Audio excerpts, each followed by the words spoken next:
right, protect the veterans' benefits and Medicaid. Oh, medical reentry to civil life. This is from Carlo Boya from Buena Vista.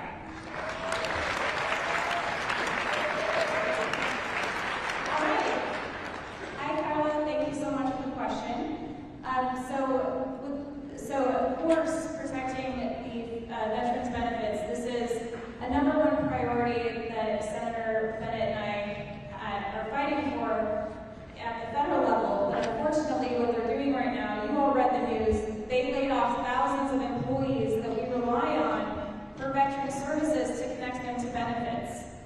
So everything is on the chopping block right now, and I'm deeply concerned about our veterans.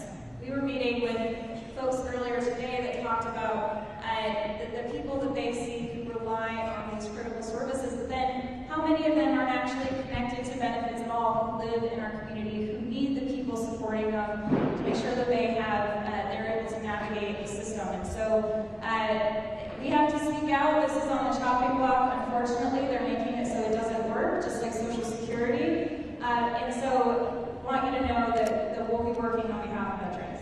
And I would just say thank you very much for the question.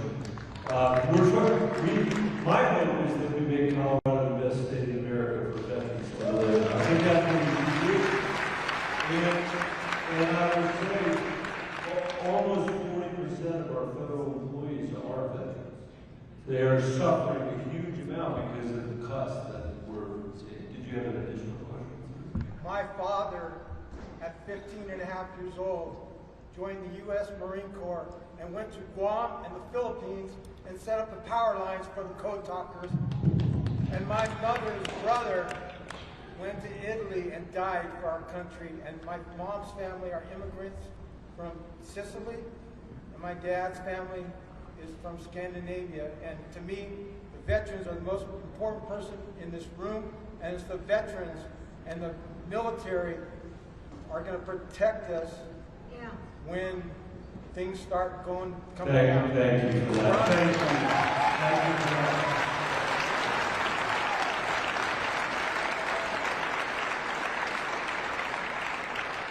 You came when you had to go. That was a long time ago. Can I just mention one thing?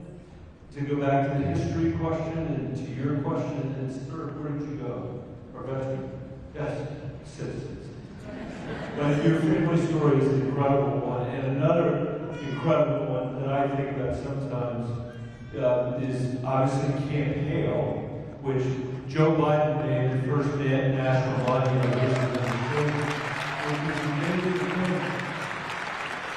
and while he was doing that, I was out telling the story about Camp Hale and the 10th Mountain Division and the fight that they had led, incredible fight that they had led in the snow in the mountains of northern Italy and pushed the Nazis out.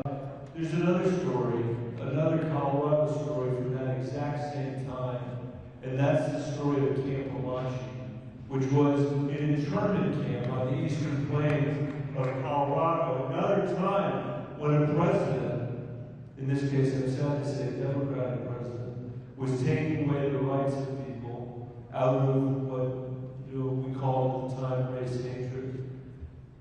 While people were locked up in that camp, there were people whose kids went and fought fascism in Europe while their parents were behind barbed wire.